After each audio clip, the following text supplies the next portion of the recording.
ఇక బులెటిన్లో breaking news చూస్తున్నాం. Telangana food corporation chairman MA Faheem Basheerbagh cyber crime పోలీసులను ఆశ్రయించారు. తన పేరుతో సోషల్ మీడియాలో హైడ్రాపై పెడుతున్న పోస్టులను అడ్డుకోవాలని కోరారు. ఆయన తప్పుడు ఆరోపణలతో తన పరువుకు భంగం కలిగించేలా ఫేస్బుక్, ట్విట్టర్లో పోస్టులు పెడుతున్నారని ఫిర్యాదు చేశారు. అసత్య ప్రచారం చేస్తున్న వారిపై వెంటనే చర్యలు తీసుకోవాలని విజ్ఞప్తి చేశారు. ఇటు హైడ్రా కమిషనర్తో కూడా మాట్లాడారు. ఆయన బ్లాక్మెయిల్ ఆరోపణలపై పూర్తి దర్యాప్తు చేసి నిజ నిజాలు బయటపెట్టాలని కోరారు.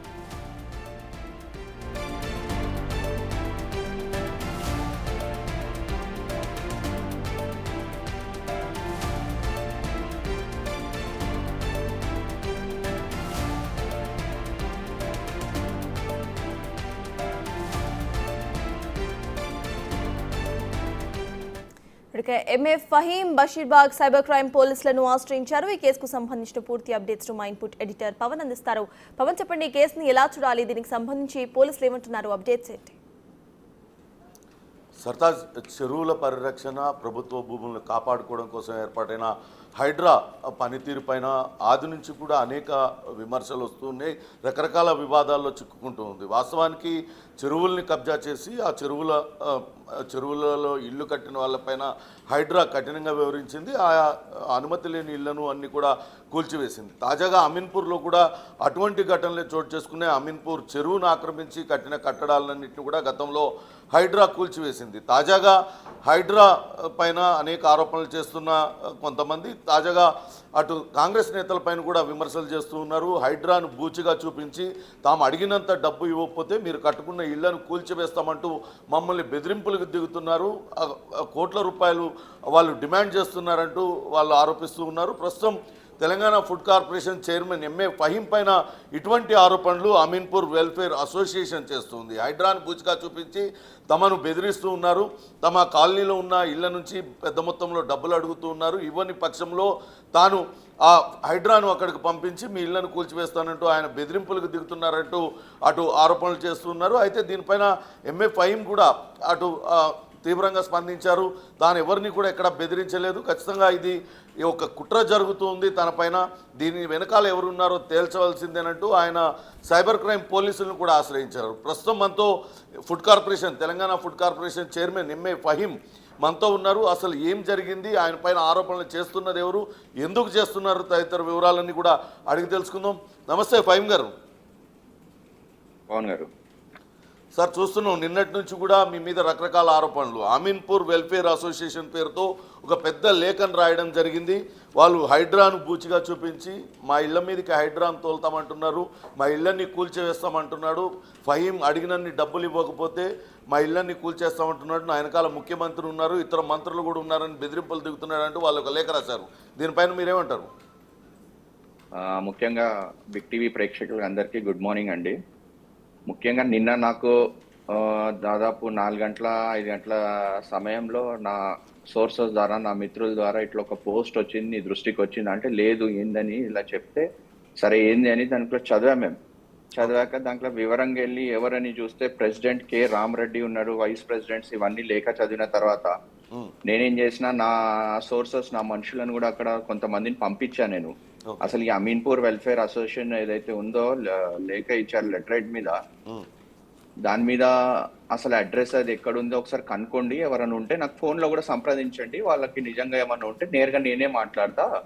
అసలు నేను మీకు ఎప్పుడన్నా కలిసానా, మీరు నాకు ముఖపరిచయం ఉందా, ఎప్పుడన్నా మీరు నన్ను వచ్చారా, నన్ను కలిసారా, నేను ఎక్కడుంటా, ఏముంటా, మీకు వివరాలు తెలుసా, అవన్నీ అడుగుదాం వాళ్ళని, నేనే నేరుగా మాట్లాడదామని నేను చాలా ప్రయత్నం చేశానండి. దాదాపు 6 o'clock వరకు కూడా మా వాళ్ళని అక్కడ అడిగిపించాను. నేను అక్కడ వెళ్ళి చూస్తే, సార్ ఇక్కడ అమీన్పూర్ వెల్ఫేర్ అసోసియేషన్ అని ఎక్కడ కూడా లేదు సార్ దుర్గానగర్ లో, పైగా వాళ్ళు ఒక ఆఫీస్ అడ్రస్ మెన్షన్ చేశారని ఇక్కడ మీరు చూస్తారు, చూడండి, చైతన్య స్కూల్ అని చైతన్య. సార్ నా వీడియో వస్తుందా సార్? మీకు వస్తుంది సార్? నాకు రావట్లేదు సార్, ఒక నిమిషం చెప్పండి. అదే ఈ లేఖ పైన సార్ ఇది చూడండి సార్, ఇక్కడ ఆఫీస్ చైతన్య స్కూల్, దుర్గానగర్, కృష్ణారెడ్డిపేట ఉందండి. ఇప్పుడు చైతన్య స్కూల్ అంటే స్కూల్లో ఆఫీస్ ఉందా సార్? ఇది వెల్ఫేర్ అసోసియేషన్, మీరు నాకు చెప్పండి. అసలు అట్లాంటి నేను మొత్తం గూగుల్ సెర్చ్ కూడా నా ఫోన్ లో ఇప్పటి వరకు నిన్నటి నుంచి మేము అందరం అంటే ఈ లెటరే Google search, bogus Google map, ఈ లెటరే బోగస్ అని మీరు అంటున్నారా? అందుకు 100% అండి. నేను అదే వ్యక్తం చేస్తున్నాను. నిన్న నేను కంప్లైంట్ ఇచ్చిన దాంట్లో కూడా అదే చేస్తున్నా. ఇంకోటి మెయిన్ గా ఇక్కడ చూడండి సార్, మీరు డేట్ చూడండి సార్, ఇక్కడ ఏముంది, ఇది 10/3 ఉంది సార్ డేట్. అవును, మార్చిలో ఇచ్చినట్టు ఉన్నది. మార్చ్ లో ఇచ్చినట్టుంది. మార్చ్ లెటర్ అనేది ఇప్పుడు ఎందుకు బయటికి వచ్చి ఇది తిరుగుతుంది సార్ బయట? ఇది మీరు చెప్పండి సార్. ఏదన్నా ఉంటే ఏ రోజు అయితే ఆ రోజు ఇచ్చి ఆ రోజే బయటికి రావాలి కదా సార్. వాళ్ళు ఇక్కడ స్టాంప్ వేశారు. ఇదంతా కూడా మేము ఇప్పుడు కంప్లైంట్స్ చేసాము. Stamps and register welfare association ఏదైతే ఉందో, రిజిస్టర్ సొసైటీస్ లో కూడా అన్నింటిలో వీళ్ళ వివరాలు తీయాలని మేము కంప్లైంట్స్ ఇచ్చాము అందరము. ఈ రోజు మా వాళ్ళు కూడా వెల్ఫేర్ అసోసియేషన్ ప్రతినిధులుగా చెప్పబడుతున్న వీళ్ళు ఎవరైనా మీకు తెలుసా అండి? లేదండి. చాలా మంది పేర్లు ఉన్నారు. రామరెడ్డి గారు ఉన్నారు ప్రెసిడెంట్ గా. నేను అసలు వీళ్ళు ఎవరు అనేది కూడా నేను గుర్తుపట్టాను. అసలు వీళ్ళు ఎవరు కూడా నాకు తెలియదు. సో నేను అక్కడ లోకల్ లో నాకున్న పరిచయమైన వ్యక్తులను ఫోన్ చేసి దగ్గర ఉన్న వాళ్ళని అడిగితే, అక్కడ ఎంపీటీసీలు సర్పంచ్లుగా పోటీ చేసిన వాళ్ళని అడిగితే కూడా వీళ్ళు ఎవరో మాకు పరిచయం లేదు, ఈ పేర్లు తెలియదు అని చెప్పారు. బట్ ఫిర్బి నేను ఎంక్వైరీ చేస్తున్నా ఈ రోజు. ఇంకోటి ఈ లెటర్ లో మీకు ప్రధానంగా నేను ఒకటి చూపిస్తానండి. ఇక్కడ ఏముందండి, ట్రెజరర్ అని ఉంది, చూసారా? అవునండి. ఒక వెల్ఫేర్ అసోసియేషన్ కి, ఒక సొసైటీ రిజిస్ట్రేషన్ కి, ఒక జాతీయ పార్టీకి కానివ్వండి, మరి ఏదైనా సంస్థకు కానివ్వండి, ఏదైనా రిజిస్ట్రేషన్ చేస్తే ట్రెజరర్ అని ఎంతమంది ఉంటారండి? ఒకే వ్యక్తి ఉంటాడు. ఒకే వ్యక్తి. మళ్ళీ ఈ ట్రెజరర్ లో ఇద్దరు ఉన్నారండి. రాజు పటేల్, సుబ్బారావు అని ఇద్దరు వ్యక్తులు పెట్టారు. ఎక్కడైనా ట్రెజరర్స్ ఇద్దరు ఉంటారు అండి. మీ మీద ఈ రకంగా ఒక ఫేక్ లెటర్ తయారు చేసి కుట్ర చేయాల్సిన అవసరం ఏముంది? మిమ్మల్ని ఎందుకు టార్గెట్ చేశారనేది మా క్వశ్చన్. అంటే ఇప్పుడు నన్ను టార్గెట్ ఎందుకు చేశారంటే, ఇప్పుడు నేను ప్రభుత్వంలో ఒక భాగంలో పనిచేస్తున్నాను. నేను నా మంచి పనులు కానివ్వండి, నేను ప్రభుత్వానికి కానివ్వండి, మా పార్టీ పరంగా కాంగ్రెస్ పార్టీకి కూడా నేను పనిచేస్తుంటే కొంతమంది దుష్ట ప్రచారాలు చేస్తున్నారు, తట్టుకోలేక విశ్వ ప్రచారాలు చేస్తున్నారు. కేవలం ఇది నేనైతే కొన్ని రాజకీయ కోణంలో, కొన్ని వ్యక్తిగతంగా కోణంలో కూడా దీన్ని ఆలోచిస్తున్నాను. ఎందుకంటే కొన్ని సంఘటనలు మనం చూస్తున్నాం. హెచ్సి యూనివర్సిటీ మీద కూడా జరిగినప్పుడు బీఆర్ఎస్ పార్టీ ఎట్లా దుష్ట ప్రచారం చేసి మళ్ళీ ఏ విధంగా అయితే ఇప్పుడు చేస్తున్నారో మీరు చూస్తున్నారు అవన్నీ కూడా. సో ఆ కోణంలోనే నేను కూడా, ఎందుకంటే రెండు మెయిన్ దీంట్లో ఫస్ట్ పోస్ట్ అయినది ఏంటంటే, తెలుగు స్క్రైబ్ అని ఒకటి దాంట్లో ఎక్స్ లో ఇంకా ఫేస్బుక్ లో పోస్ట్ అయిందండి. ఇది ఒకటి హాక్ మీడియా హౌస్ లో పోస్ట్ అయింది. సో ఇవి రెండింటి మీద కూడా నేను సైబర్ క్రైమ్స్ లో కంప్లైంట్ ఇచ్చి ఎక్కడ పోస్ట్ అయింది ఏంటి, దీని మీద పూర్తి వివరాలు నాకు అందించాలని నేను అడిగాను సైబర్ క్రైమ్స్ కి. వాళ్ళు కూడా దాని మీద పూర్తి దర్యాప్తు చేస్తున్నారు. నా మీద ఎందుకు చేశారు అంటే, రాజకీయ కుట్రగా నన్ను తట్టుకోలేక కొంతమంది ప్రత్యర్థులు చేస్తున్నారా లేక ప్రతిపక్ష పార్టీలు చేస్తున్నారని నేను నిర్ధారణ. సైబర్ పోలీసులకు మీరు ఫిర్యాదు చేశామని చెప్తున్నారు. పోలీసులు మీకు ఎటువంటి ఏమని సమాధానం చెప్పారు ఈ ఫిర్యాదు పైన? అదే అండి, వాళ్ళు ఏం చేశారంటే నా ఫిర్యాదుని తీసుకున్నారు వాళ్ళు. నిన్న సమయం లేట్ అయింది, రాత్రి అయిపోయిందని ఈ రోజు పొద్దున్నే దాని మీద ఎంక్వైరీ చేసి మీకు సరైన దీనికి ఎంక్వైరీ రిపోర్ట్ ఇస్తామని కూడా చెప్పడం జరిగింది. అదే విధంగా నేను నిన్న రంగనాథ్ గారికి నేనే డైరెక్ట్ హైడ్రా కమిషనర్ గారికి ఫోన్ చేశాను. సార్ నా పేరు మీద ఇలా లేఖ వచ్చింది కదా సార్, మీరు పూర్తిగా దర్యాప్తు చేయండి సార్, దీని వెనక ఎవరున్నారు, ఎందుకు ఈ లేఖ వచ్చింది, అసలు ఈ లెటర్ అనేది ఫేకా నిజమా అనేది కూడా ఎంక్వైరీ చేయాలని కూడా నేను చెప్పడం జరిగింది. ఆయనతో డిస్కస్ చేశా. ఆయనకి ఏం చెప్పానంటే, ఆయన కూడా అదే అన్నారు, ఫైన్ గారు మీకేనంటే, సార్ మీరు ఎంక్వైరీ చేయండి, నేనే చెప్తున్నా కదా సార్, నేరుగా నేనే ఫోన్ చేశా. సో దీంట్లో తప్పు ఎవరిది ఏందనేది తేలాలి, దీంట్లో కుట్ర పన్నోళ్ళు ఎవరో సార్ వాడు ముందుకు రావాలి, వాడిని కఠినంగా శిక్షించాలి. ఎందుకంటే సమాజంలో మీరు చూసారు, మొన్న ముఖ్యమంత్రి గారు సభ జరిగినప్పుడు ఏమన్నారు, నాకు కూడా జర్నలిస్ట్ మిత్రులు ఉన్నారు, చాలా మంది నాకు మంచి చెడు తెలిసే వాళ్ళు ఉన్నారు నా మిత్రులు. నాకు జర్నలిస్ట్ అంటే కూడా అపారమైన గౌరవం ఉంది, వాళ్ళ మీద ప్రేమ ఉంది. కానీ ఎవరైతే జర్నలిస్టులు కాదో, ఇట్లా యూట్యూబ్స్ పెట్టుకొని ఇలా అక్రిడియేషన్ కార్డ్స్ లేకుండా ఇలాంటి చర్యలు చేస్తారో, పిరికి పనులు చేస్తారో, తట్టుకోలేక ముందు రాకో, వాళ్ళ మీద వెంటనే చర్యలు తీసుకోవాలని కూడా నేను ఈ ప్రభుత్వం తరఫున నేను వీళ్ళని కోరుతున్నాను. ఇప్పుడు నేను డీజీపీ గారి అపాయింట్మెంట్ కూడా కోరాను. నేను డీజీపీ గారిని కూడా దీని మీద దర్యాప్తు చేయాలని కోరుతున్నాను. దీని వెనుక ఎవరు ఉన్నారు, అసలు ఎవరు ఇలాంటి పనులు చేస్తున్నారు, ఎందుకు సమాజంలో? గతంలో కూడా ఆమీన్పూర్ వెల్ఫేర్ అసోసియేషన్ ప్రతినిధులు కావచ్చు, ఆమీన్పూర్ నుంచి చాలా మంది హైడ్రా కమిషనర్ రంగనాథ్ గారిని కలిశారు. ఎందుకంటే అక్కడ కొన్ని వివాదాస్పద కట్టడాలు ఉన్నాయి, వాటిపైన హైడ్రా గతంలో చర్యలు తీసుకున్నది. ఆయన ఏమన్నా దీని సంగతి మాట్లాడారా ఆమీన్పూర్ వెల్ఫేర్ అసోసియేషన్? లేదండి, అసలు లేదు, డిస్కషన్ కూడా చేయలేదండి. నాకు అసలు ఏది కూడా డిస్కస్ చేయలేదు. ఇంకోటి, నేను ఎవరి దాంట్లో కూడా వెళ్ళను, మాట్లాడను, ఏం చేయండు. నాకున్న పని, నా రోల్ ప్లే ఏంది, నేను దాని మీదనే ఎక్కువ దృష్టి పెట్టి నేను పని చేస్తూ ఉంటాను. నాకు ఇచ్చిన ప్రభుత్వం ఎక్సైజ్ కానివ్వండి, మా పార్టీ ఎక్సైజ్ కానివ్వండి, దాని మీద ఎక్కువ దృష్టి ఉంటది. సో దీంట్లో నాకు ఒకటి అర్థమైతే, రాజకీయ కుట్ర జరిగింది నా మీద. ఇది ఎక్కడి నుంచి జరిగింది, ఏం జరిగిందని తెలుసుకునే ప్రయత్నంలో నేను ఉన్నానండి నిన్నటి నుంచి.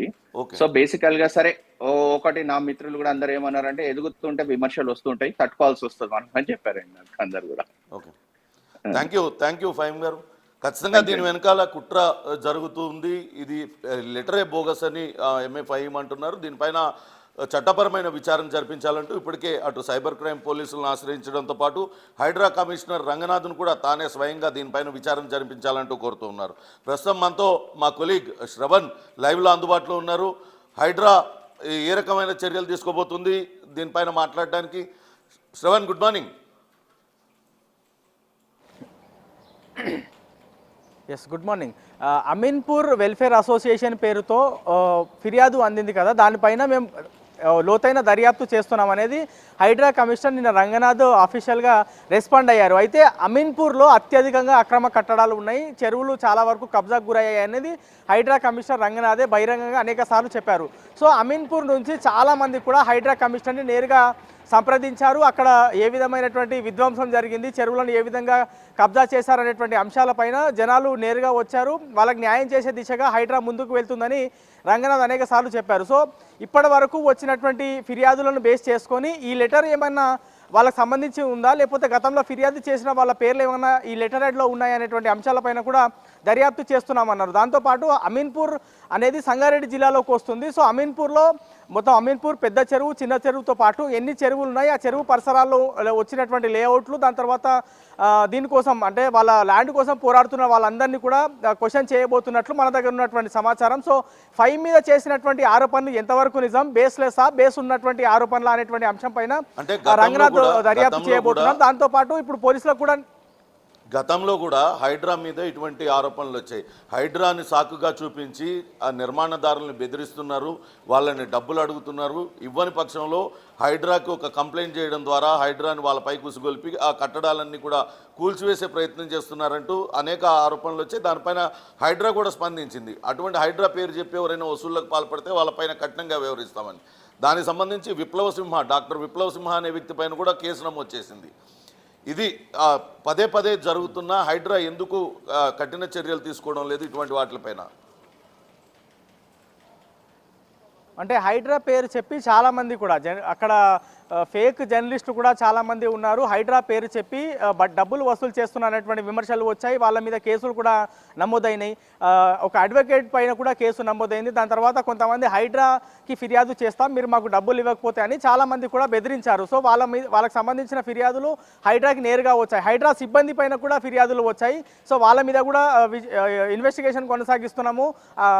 ఎవరైతే డబ్బులు వసూలు చేస్తున్నారో హైడ్రా పేరు చెప్పి వాళ్ళ మీద చర్యలు తీసుకుంటామని హైడ్రా కమిషనర్ రంగనాథ్ చెప్తున్నారు. ఇప్పటివరకు ఎంతమంది మీద చర్యలు తీసుకున్నారు అనేది క్లారిటీ అయితే లేదు. అయితే ఇప్పుడు ఈ అంశం మీద మాత్రం కొంత సీరియస్గానే విచారణ జరిగేటువంటి అవకాశం ఉంది. ఎందుకంటే ఒక తెలంగాణ ఫుడ్స్కి సంబంధించిన చైర్మన్ ఆయన నేరుగా రంగనాథ్తో మాట్లాడారు. దాని తర్వాత పోలీసులకు కూడా ఫిర్యాదు చేశారు. కాబట్టి సైమల్టేనియస్గా పోలీసులతో మాట్లాడేటువంటి అవకాశం ఉంది. అమీన్పూర్లో ఎవరైతే ల్యాండ్స్ కోసం పోరాడుతున్నారో అనేక సార్లు హైడ్రా కార్యాలయంకి వచ్చి ప్రజావాణిలో ఫిర్యాదు చేశారో వాళ్ళందరితో మాట్లాడి ఈ లెటర్ హెడ్లో ఉన్నటువంటి పేర్ల వారు రామరెడ్డి కావచ్చు, లేకపోతే ప్రెసిడెంట్, వైస్ ప్రెసిడెంట్, ట్రెజరర్ ఎవరైతే గుర్తులు పెట్టుకున్నారు అంటే వాళ్ళకి హోదాలు పెట్టుకున్నారో వాళ్ళందరితో కూడా మాట్లాడేటువంటి అవకాశం ఉంది. వాళ్ళ పేర్లు మాత్రమే అందులో మెన్షన్ ఉన్నాయి. బేసిక్గా ఒక లెటర్ హెడ్ మీద పేర్లతో పాటు వాళ్ళ నంబర్స్తో పాటు వాళ్ళ అసోసియేషన్ కూడా రికగ్నైజ్డ్ అయి ఉంటుంది. ఇది ఎంతవరకు రికగ్నైజ్ అయి ఉంది, వీళ్ళందరూ ఎక్కడ ఉంటారో, నిజంగా వీళ్ళు ఇబ్బంది పడే వాళ్ళ లేకపోతే కేవలం ఆరోపణలు చేయడానికే ఈ లెటర్ హెడ్ని తెర మీదకి తీసుకొచ్చారనేది ప్రస్తుతం చర్చనీయాంశంగా మారింది. హైడ్రా కమిషనర్ రంగనాథ్ అయితే దీనిపైన పూర్తి స్థాయిలో దర్యాప్తు కొనసాగిస్తాం, 2-3 రోజుల్లో పూర్తి స్థాయిలో విచారణ పూర్తి చేసి నిజమైన బాధితులు అయితే వాళ్ళకి న్యాయం చేస్తాం, అబద్ధం అయితే ఎవరైతే ఈ లెటర్ హెడ్ని సర్క్యులేట్ చేస్తున్నారో వాళ్ళపైన చర్యలు తీసుకుంటామన్నారు. మరి 2-3 రోజుల్లో ఏ విధమైనటువంటి విచారణ చేస్తారు, ఎట్లాంటి యాక్షన్ ప్లాన్ ఉండబోతుంది అనేది చూడాల్సి ఉంది. Thank you Shravan. మొత్తం మీద అటు తనపైన రాజకీయమైన కుట్ర జరుగుతుంది, తాను ఎవరిని కూడా బెదిరింపులకు గురి చేయలేదు, అయినా కూడా ఇటువంటి ఒక ఫేక్ లెటర్ క్రియేట్ చేసి సర్క్యులేట్ చేస్తున్నారు, సోషల్ మీడియాలో దుష్ప్రచారం చేస్తున్నారు. వాళ్ళందరిపైన కఠిన చర్యలు తీసుకోవాలంటూ అటు సైబర్ క్రైమ్ పోలీసులను ఆశ్రయించడంతో పాటు ఇప్పుడు డీజీపీని కూడా కలవబోతున్నాను. హైడ్రా రంగనాథ్ను కూడా దీనిపైన పూర్తి స్థాయి విచారణ జరపమని కోరాను. త్వరలోనే దీని వెనకాల ఎవరున్నారనేది బయటకు వస్తుందంటూ అటు food corporation chairman MA Faheem చెప్తూ ఉన్నారు. అయితే గతంలో కూడా ఇటువంటి ఘటనలు జరిగాయి. హైడ్రాను బూచిగా చూపించి అనేక మంది డబ్బులు దండుకుంటూ ఉన్నారు. గతంలో మనం చూసాం, ఇదే సంగారెడ్డి ప్రాంతంలో ఒక యూట్యూబర్ని దేహశుద్ధి చేశారు స్థానికులందరూ కూడా. అలానే ఒక డాక్టర్ విప్లవ్ సింహ అనే వ్యక్తి పైన కూడా కేసులు నమోదు చేసి స్వయంగా రంగనాథ్ కూడా అనేక సందర్భాలలో చెప్పారు, హైడ్రా పేరు వాడుకొని ఎవరైనా బెదిరింపులకి కనుక గురి చేస్తే నేరుగా హైడ్రా కార్యాలయానికి ఫోన్ చేయడం, వాళ్ళపైన ఫిర్యాదు చేస్తే కఠిన చర్యలు తీసుకుంటామంటూ చెప్తున్నారు. చూడాలి మరి దీనిపైన హైడ్రా ఏ రకంగా స్పందిస్తుంది.